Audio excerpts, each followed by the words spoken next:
If you could have seen my mind at 40, you wouldn't have seen peace. You'd have seen a war room. Maps, alarms, red pins stuck into every possible disaster. I was tracking everything. Mortgage payments, my boss's raised eyebrow, a strange cough, a neighbor's offhand joke at a barbecue, the way my shirt fit around my waist, the market trends, the engine noise in the car, my kid's math grade. I didn't just worry, I made it an occupation. My name is Martin. I'm 80 now, and I was a professional worrier for most of my life. I treated anxiety like a safety net. If I worried enough, I thought I could stop the worst from happening. I saw worry as responsibility, as love, as control. I thought being tense meant being prepared, but now I know what it really meant. It meant I was never fully there, not for the good, not even for the bad. Worry blurred everything. I didn't see it all at once. At the funeral, someone told me how lucky I was, that our last weeks had been peaceful. I nodded, but inside, I was screaming. Peace wasn't the right word, it was distance. She'd made lasagna, she'd lit candles, she'd said something and I never heard it. When my wife wanted to travel to Italy, I said, not yet. Too expensive, too uncertain, too many moving parts. And I always said it kindly, politely, with a concerned tone that sounded like love. But it wasn't love. It was fear wearing a nice sweater. Even when things were going well, I'd invent reasons to stay guarded. I treated joy like a setup, like if I enjoyed something too much, the universe would notice and take it away. So I learned to flinch early. Before the blow even came, worry told me I was being wise, but all I was doing was rehearsing heartbreak. Instead of living the moment, I had spreadsheets for everything: forecasts, budgets, college plans, retirement simulations. You know what I didn't have?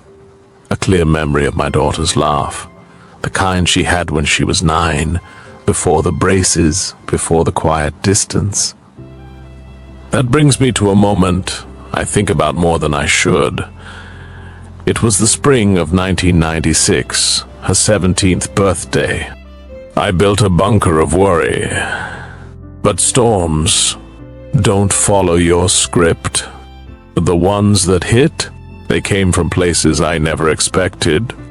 And all that worry, it didn't soften the blow. It didn't make me braver. It just made the calm days feel like tension was still coming. I treated success like a finish line. I thought if I could earn enough, save enough, prepare enough, then I could finally relax. But the finish line moved every year. New promotion, new investment, new anxiety. And here's the strange part. Now that I have less than I did at 60, I finally feel wealthier because I stopped chasing enough and I stopped letting worry decide what mattered. But back then, worry was my compass and it always pointed away from peace. I used it to make decisions, where to live, what to say, what to avoid. It decided the vacations we skipped, the risks we never took, the people I kept at arm's length. When my son wanted to play football, I said no, too dangerous. Dad is always working, but I love him. I stared at that for a long time, and the truth started to hum underneath my ribs. He noticed, even when I told myself he didn't. Even when I thought I was hiding it, he felt my absence. We'd bought her a bracelet, gold chain, small emerald in the center. Not cheap, not extravagant, just enough to say, we're proud of you. I'd ordered it 3 weeks in advance, had it gift wrapped at the store, tucked the receipt in a file, just in case. That night, we had dinner reservations, some Italian place she liked, but I got stuck on a call. A client panicked about a market shift. I told myself it would take 5 minutes. It took 40. By the time I walked into the restaurant, they were already at dessert. My wife was silent. My daughter looked, not angry, just hollow. The box was still in my pocket. I reached across the table and handed it to her. She opened it, smiled, said, "It's beautiful, Dad," but her voice had no weight. She slid the bracelet on, then looked out the window. I tried to catch her eye, but she was already gone. Mentally, I remember the sound of the fork against the plate, the clink, the candle flickering in the middle of the table. A few years ago, I was cleaning out the closet in the guest room, digging through boxes labeled important, old files, tax returns, insurance statements, all perfectly stacked, all outdated. And at the bottom of one box, wedged between folders, was a drawing my son had made when he was 7. It was of our family.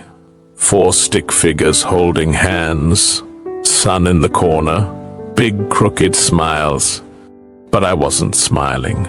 The little stick version of me had a briefcase, and the words below said, "I didn't catch it, didn't even look up. I just mumbled, 1 sec, Honorable." The next sound was the chair sliding back, her footsteps soft, measured. When I finally closed the laptop, 12 minutes later, she wasn't at the table, the food was untouched, her glass of wine sat full, and the house felt colder. I found her in the bedroom, reading. She didn't mention dinner, didn't mention me. She just looked up from the page and smiled, but not the kind that reached her eyes. That was the last dinner we ever shared. 3 days later, she collapsed in the garden. A stroke, fast, final. This is your warning. You don't get unlimited chances. You don't get to hit pause on people. They keep moving.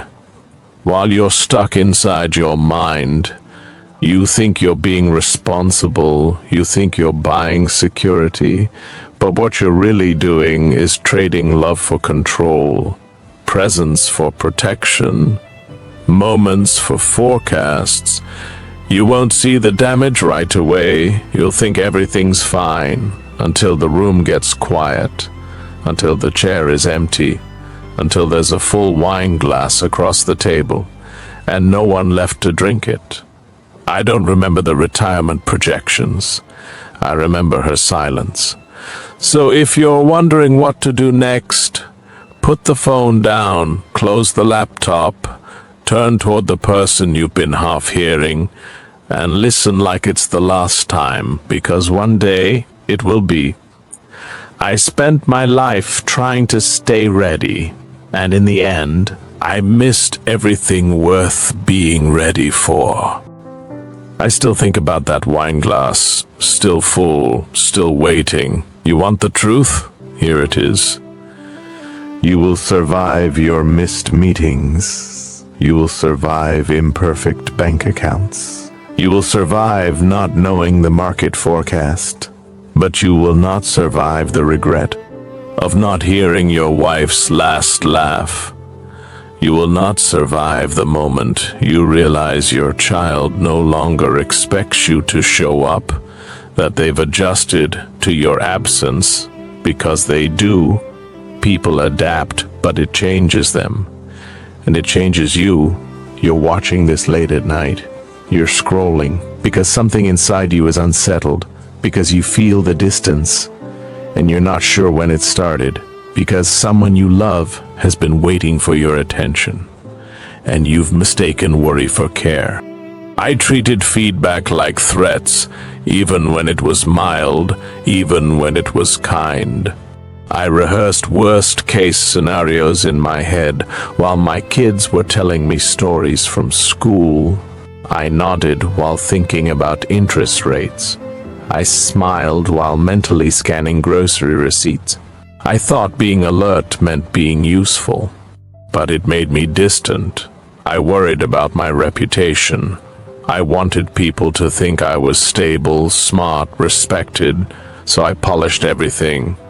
The way I spoke, dressed, even the way the house looked. I avoided arguments, I avoided opinions, I avoided being real. I obsessed over the lawn, the fence, the car, over the impression we made on neighbors, who frankly didn't even remember our names now. I traded authenticity for image, and the cost, my freedom, my joy, my voice, the what-ifs were endless. Downsizing, illness, selling the house, the kids getting hurt. I was bracing for storms that never came. I fortified the walls, I stacked up plans.